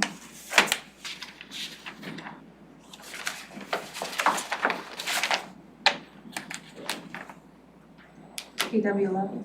Three. Yeah, the fund number is 3,200. I'm sorry, Robin, 1330. We're going to look at 1330. Three. Sorry. Yeah, these are not in any kind of order. Flip this. It's the very last page. Yeah, it's the very last page. Oh, I have more. I'm in struggle screwed right now, like this is. Okay, Okay, does everybody have 1330? No. Almost. not yet. Here we go. Hey, are you planning to go to each of those 10-year financial plans this morning? Well, that was the plan. I'm not quite sure what we're going to do now. I've tried hard to get them all. Because you still have the capital to go through it. What are the most important ones for the board to touch? Well, So- I think this one is important. Fund 1330 is important because I think it'll help understand the reorganization. I wanted to look at, you can choose one of the lake management districts. I was going to show you Long Lake Fund 1720. And I want to show a couple of the water and sewer utilities. I want to show 4200, 4400, and 4210. So I don't know if anybody's there that can help put those in order or what. Can you? My recommendation is to do this Parks one and the Lake District one, and then skip the utilities. I think, so for the capital projects, we weren't planning on going through all of the policy level requests for the capital projects because we've gone through the projects with the board at a briefing. We've been to the planning commission, and then we have a planning commission hearing. So we were going to go through. We've done the CIP, we've done the TIP, we've done the, yep. So our plan was to, on those, go through the 10-year financials on some of those. What time, what's your hard stop, Commissioner? Mine is 11:15? Let's do Parks and the Lake Management District and see where we're at. But I highly recommend that we don't do the utilities unless there's something going on that you need to highlight. Well, I do. Yeah, we do. Okay, then. All right. All right. So I'll try and be brief on these. So anyway, I wanted everybody to understand. So this is Fund 1330, which is our Parks and Trails. Prior to 2020, Parks and Trails was in the Fund 1190. That was where everything was accounted for. In 2020, with the $500,000 earmark from the road levy shift, we reopened Fund 1330, which at one point was in existence, but could not, as Robin shared, could not maintain an adequate fund balance. So we went ahead and we are back in Fund 1330 beginning in 2020, and it was for both the maintenance and operations and the capital projects. And so that's how 2020 and 2021 are budgeted. Under the revenue, you can see 4 lines up from the total revenue line. You can see there's an operating transfer from general fund. In 2020, that number is $615,000. So that's the $500,000 levy shift plus $115,000 that was being supported from the general fund for parks operations. In 2021, we moved to partial direct appropriation. So $115,000 was direct appropriated for parks and trails maintenance and operations. The remaining $500,000 in expenditures was budgeted and expended out of Fund 1330. Moving over into 2022, there is a one-time request for a $300,000 operating transfer. That is coupled with, as you can see below in the expenditures, there are no expenditures for administration and trails and parks maintenance and operations. Those are now being direct appropriated out of the general fund, and we no longer need to transfer money from the general fund into Parks and Trails Fund 1330 to fund those.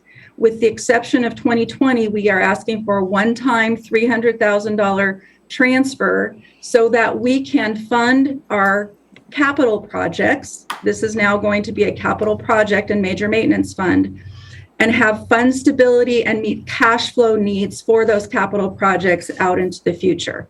So that is the impact of the direct appropriation to the general fund with a one-time transfer to fund these projects, capital projects, because as Jennifer shared earlier, they are all reimbursement basis, meaning we spend the funds and then we get the money in from Parks and Trails, or I'm sorry, Parks Impact Fees and REIT and or conservation futures or grants. There's also some grants that are reflected in here. So I'll just pause and see, is that everybody understanding what that policy level is? I just have, you said 2020, 300,000. I think you meant 2022. 2022. Right? Sorry, Yes. I missed it. Okay, good enough. What Okay. happens to the transfer from conservation futures? Where is that? The conservation futures transfer will go into the direct appropriation. That'll help fund the maintenance and operations side. That The is, conservation, yeah. is that answer your question, Robin? Yes, we'll have to change that.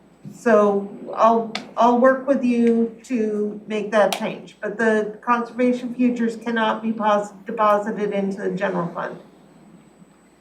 Okay, so we'll figure out how to do that from an accounting standpoint, but the Yeah, end result will be the same. yep, The conservation futures that's shown here is to fund ongoing acquisition of potential ongoing acquisition of parks and trails properties, so that we can therefore use that funding source, the conservation futures funding source, to pay for the M&O costs over time.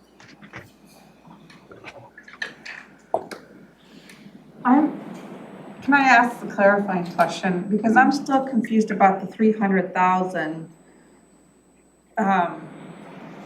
that's being requested. I understand that's to, like, you know, you have to spend money in order to get money.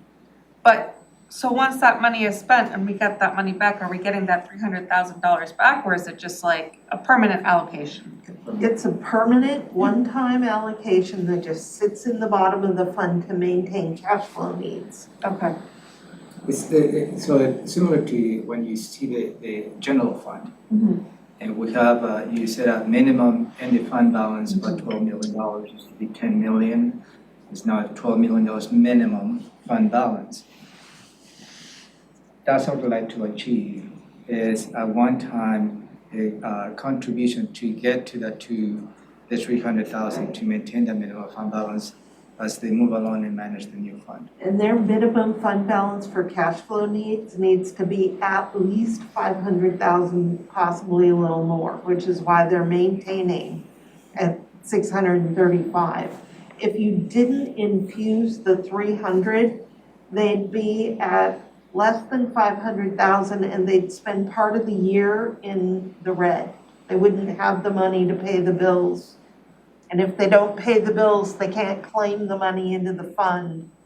It becomes a problem. Shall we? Well, it's a bit of a shell game, but we try to not say that in the accounting one.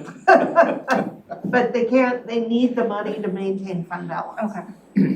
Thank you. What is the wild fluctuations on the line that says federal grants appropriation?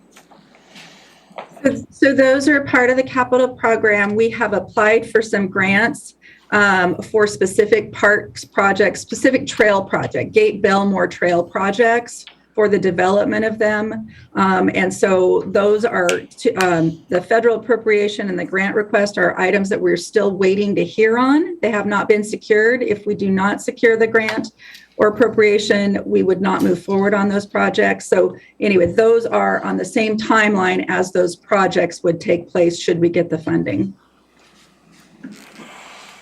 Okay,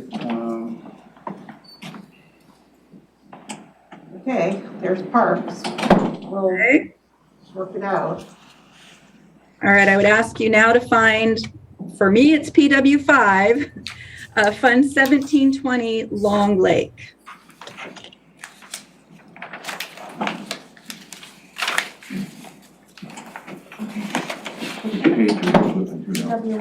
PW5, and I've got it, it's about the That's on the backside couple of past roads.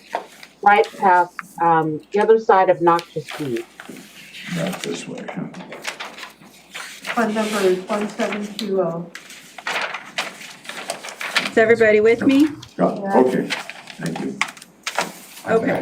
I've got a ruler coming here in just a minute, I hope. That does help. Jeez.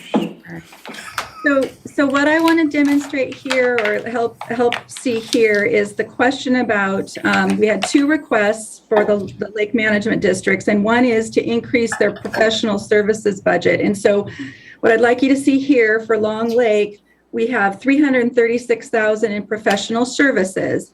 And so that basically, prior to this, they were setting aside a reserve for future treatments.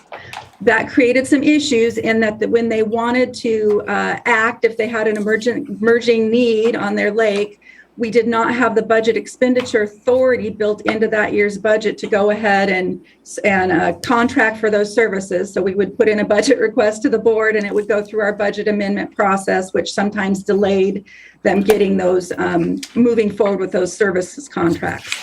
So what we're doing here is making all of the available funds available to them while still maintaining that needed cash flow or ending fund balance, as Robin talked about earlier. So we've targeted, I've done an analysis, and we need to leave about 4 months of ending fund balance in this fund. And so we've done so. That's, right around $95,000. So we've increased their budget to give them the flexibility to respond to those emerging needs by having the whole professional services budget available to them. If they don't spend that all, as Robin mentioned, that will just go into fund balance at the end of the year. Then we would probably talk about a carry forward request after the first of the year to move those funds into the next budget year so that they would have access and be able to be flexible with those in the following year. The other item on here that I'll have you see is the very last item under the revenue, which is the operating transfer from the general fund. And you can see in 2021, we transferred $17,000 based on the board's direction to cover interfund costs, which are on the last line of the expenditures. And we have, under these 10-year plan projections, also included those in future years. So you see an amount from the operating transfer from the general fund that is intended to cover the intergovernmental or interfund indirect services that are reflected in each year's budget. So those are the two of the policy level requests that the boards will be considering with the lake management districts, in addition to their request for their funding increases. Robin? Investment increases. So if the board should choose to not cover the interfund costs, and you did not have that $15,000 revenue coming in every year, is there enough money in fund balance to maintain your cash flow needs? And if not, what would you have to reduce? We would have to reduce the professional services to align with our cash flow needs. Looking at the end fund balance, you stated that you would like, this fund would like to keep 95,000. And the end fund balance is increasing after 2024 from 182,000 to 468,000. So I will be curious that in fact, if the board does not approve the subsidizing the interfund cost 15,000, you will be facing the possibility to reduce professional services, considering the large end fund balance that you have here. For 2022, that would be what we would need to reduce. But is this is the 125, I guess, is the professional services line item calculated to account for their sort of, what they're saved, they don't do the treatment every year, right? They do it every 5 years or whatever. So are they just, is that 125 a year? Is that what they need every year? Or is this, because down here at the bottom it says reserved for future treatments, and then that stops. And so I'm trying to figure out how that fits with the rising fund balance. Well, every year, so, once we get out in the 24 through 27 range, those are all projections, right? I think that I base those on some sort of analysis of historical spending over time. But we would continue to every year recalculate and adjust those professional services based on their available funding to for each of the 2-year budget cycles to give them the maximum flexibility. They've got plenty of fund balance. Right.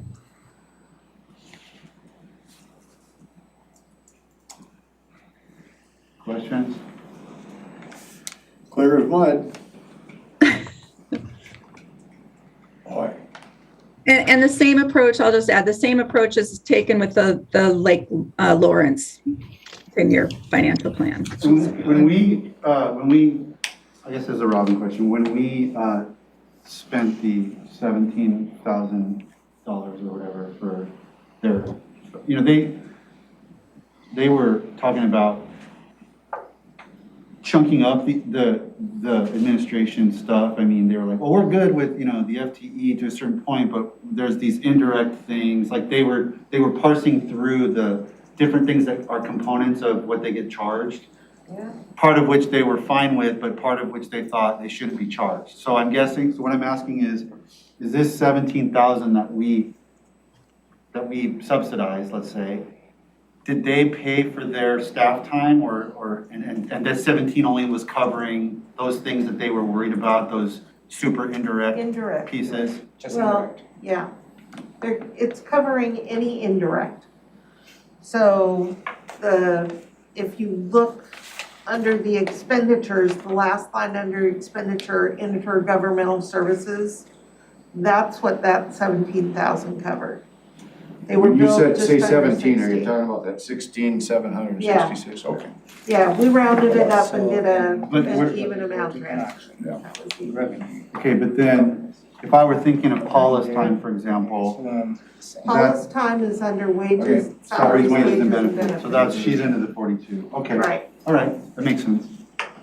A quick question, and what is the minimum fund balance for Lawrence Lake that needs to be maintained? 30,000. 30,000? Yeah. Thank you. Oh, it's right there. Yeah, got it. Yeah, I hear 3 months, it says, yeah, 1 month. They look a little tighter, but it's a smaller distance. Yeah, and I did an analysis of when the assessments come in, so that's what that's based on. Okay, under the schedule, you've got 22 more minutes. I have to excuse myself in 7 minutes, but, and board may be able to go further than 11:30, I don't know, but that is where you're at. So just take us where you think we need to go. Jennifer, do you want me to choose one of the utilities and then we'll move forward? All right, I'm going to ask you to find, I'm going to ask you to find Fund 4410, which is Olympic View Sewer, and that's PW 21. I'm thinking that these are in fund number order, so for you, so you were just on 1720.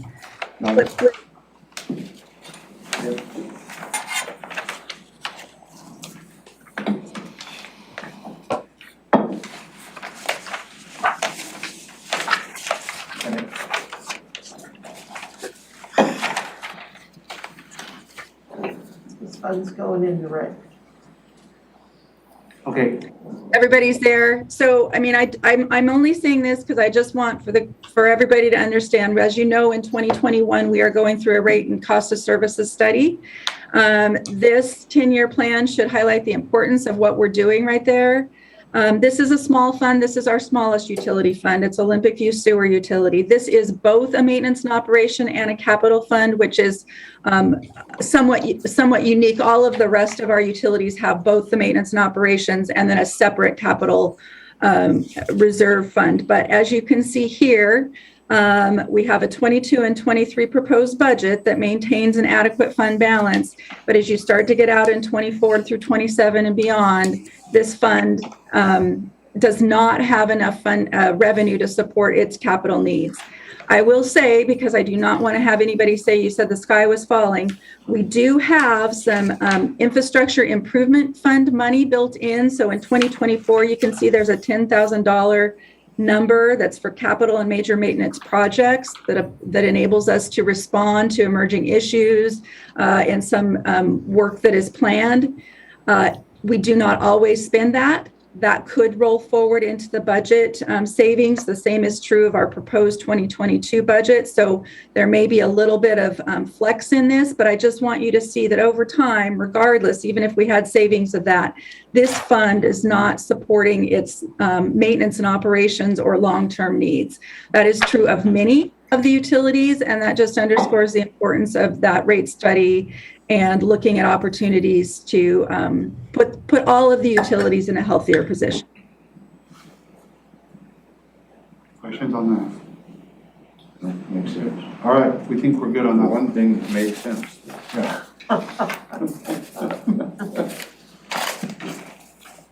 And what about federal money going into that program? Where does it show? just a quick question, just tell me where to look, I'll get it later. If you're asking about are you asking about the ARPA funding? Yes. Okay, so if you look at, for example, Fund 4210, which should be not too far from where you were going forward, I think, it's PW 16 on the numbering, okay? On the 10-year plans for utilities, we do not have that funding reflected in them, but it shows you that I don't know if you're there or not, but the board approved ARPA funding for both Boston Harbor and Tamashan. So they approved $300,000 to begin design work on the water and sewer line replacement projects. The total of those replacement costs, which are not included on the financial plans for 4210 or 4420, which is Tamashan, 4210 is Boston Harbor and 4420 is Tamashan. But the cost of those projects respectively are $4 million for Boston Harbor and $3.5 for Tamashan. So that's the money that you approved for the sewer and water replacement projects. So $300,000 seed money. Okay, and then is there a corresponding ledger that shows just that federal donation? I thought we were trying to keep that track of that on a separate, and it might say, Fund 4210 and 4200 or something. I mean, I thought we were trying to have that so we'd have an instant reference of where the money went. I have a But that's not separate, part of this yet? I have a separate fund. It's the recovery fund Uh-huh. that where we are tracking the revenue and expenditures of the ARPA money. And what we'll do technically is to transfer the federal money into whichever one of these utility funds is the right fund for the work they do. So I don't know, the big projects are not here, is that true, Karen? I don't see them. Correct.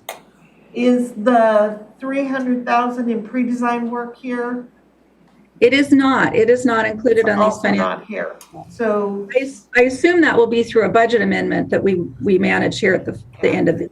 we'll put a budget amendment in the next round because they were too late for amendment one. It was a matter of timing. It when is a the- timing thing. When the budget needed to be submitted by the department versus when the board made the decision to allocate 300,000. So it will show up. I guess one of the reasons I'm asking that is jurisdictions around the country that are supposedly putting together something like you are. Some are making it public and some seem to be holding it a little closer to the chest for whatever reason. I'm just trying to figure out where we fit. We have made it public. The plan is on our website that includes the $7 million earmark for these water and sewer projects.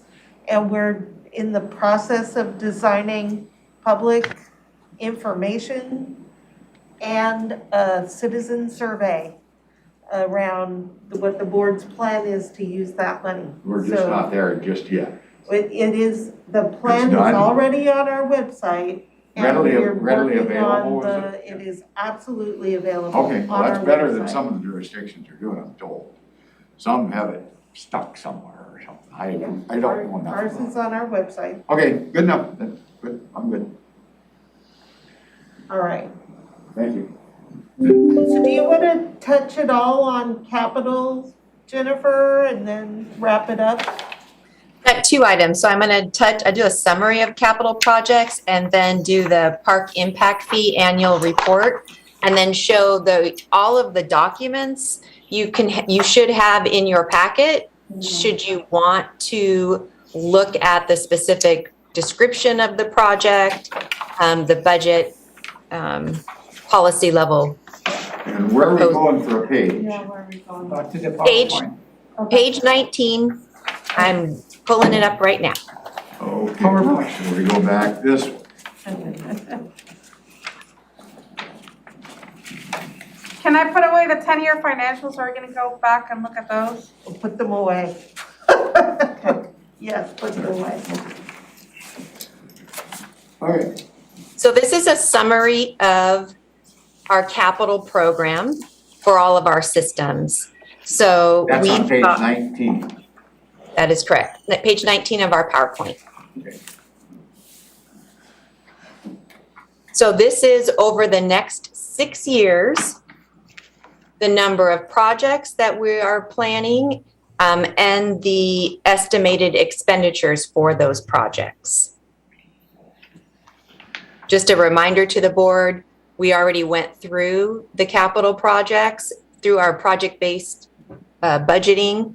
We went through and reviewed all of the projects that we are new for 2022, 2023, and then any potential increases to projects. For our park impact fees, so annually we report to the board the revenue that we bring in and the expenditures of the park impact fee rates, impact fees, I should say. So in 2020, so we're reporting on 2020, we took in just about $500,000 in park impact fees for 2020. You can see development was, in terms of the rate, very similar to 2019. In terms of where money was spent for impact fees, park impact fees in 2020, this is this column, the 2020 column right here. We spent $834,000 of park impact fee money. The significant portion of that was spent on the Chehalis Western Trail undercrossing opening underneath the BNSF tracks. We have planned for 2021 $1.5 million in expenditures, but we talked a little bit about some supply chain issues. So there are a couple of projects that have been delayed, and some of this anticipated expenditure will roll over into 2022, Burfoot Park, Deschutes Falls Parkway.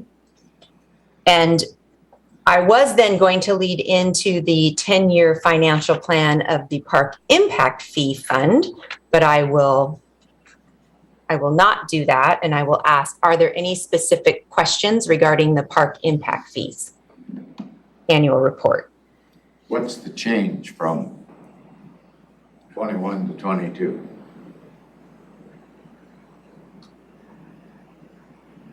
In terms of expenditures?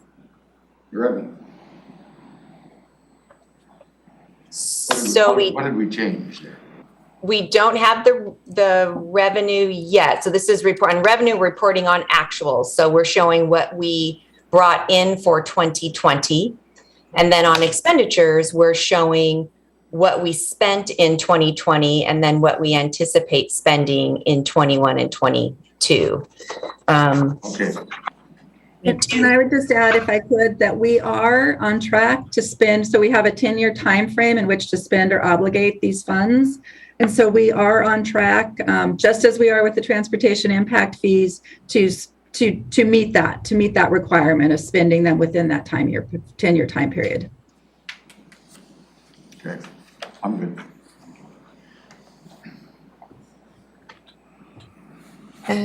Let's see.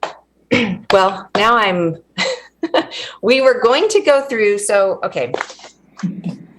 With the limited time that we have, what I will talk about, I guess, is in your binder somewhere, there should be tables for out of Questica for capital projects, for those projects with approved funding or that we're asking for funding in 22 and 23. I need a page number, I think.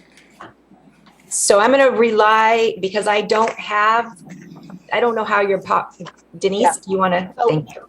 So Commissioner Edwards, Yeah. where you're going to find those is on, it's right between the operating. So if you look at the red tab, there's a first section that has the operating requests. And then if you just see the sheets so those are kind of folded over. You got it? Yep. And then Okay, good enough. Okay, we've got it, we've got it. Okay, great. Thank you. So for each one of those systems, those funds for capital projects, there is a corresponding table for the projects. And in addition, we provided project descriptions for each of those projects that we pulled out of the CIP and the TIP. So as you go, The project descriptions are part of the PowerPoint presentation. Okay, so they're here. Yeah. Is, So this is Jennifer's point, this is the financial picture of all the capital projects. And the actual description of the projects are included here. okay, so are you gonna say flip to CIP 38 or 29 or? She's not gonna go through each one of them. Oh, good, thank you. Okay, I'm good. I'm just interested in the numbers on that front If you're page. eager to find out additional information, there's where you find it. Listed number 1, we'll pay attention to that page. Good, go ahead. yes, so I do not, with 8 minutes left, it is not possible for me to go through all of the policy level requests for capital projects. So what, so what I was trying to identify for you are where all of the tools, the resources are for you as you go through. For our homework assignment. Correct. And that I am goodness, Got it. that I'm available, staff's available to answer any specific questions as you go through those, as you go through your budget deliberation for the capital projects. Robin, I go to when I have questions. I can help you. Go ahead. So I think I would just ask if you are working on your homework assignment, so to speak, I think pay attention to the water and sewer utilities. If you're looking at the 10-year plans there, I think that's good information to just keep in mind and inform you as you're having the conversations about the ARPA funding. And as we look at rate structure organization, I think that's something that would be good to look at. I would say the solid waste fund and the stormwater fund are fantastic examples of how a reserve should work, in that we have adequate funding to meet our infrastructure needs. So. Thank you. And just, you've got one that says capital One- policy and one that only is policy. And the one that I'm looking to get back is the policy one, because you have tactically approved the capital when you reviewed the CIP. Okay. Okay, so I'm looking for the one back that says policy, not capital policy. You see? Okay.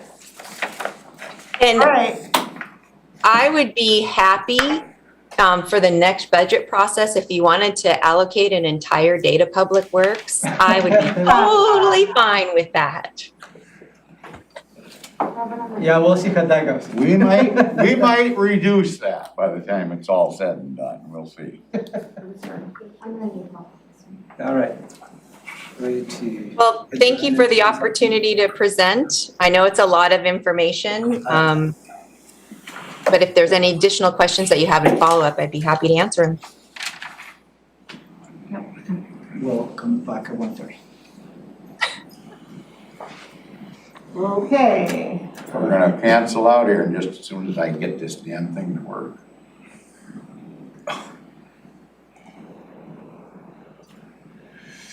Okay. Just adjourn until 1:30. Okay, we're going to adjourn until 1:30 this afternoon. Please come back and enjoy it and join us on this exciting adventure. And thank you very much. Thank you. Thank you. Yeah, thank you. Thank you. Jennifer and Karen and the whole Public Works team. Yeah. Thanks, guys. Ron? Thank you.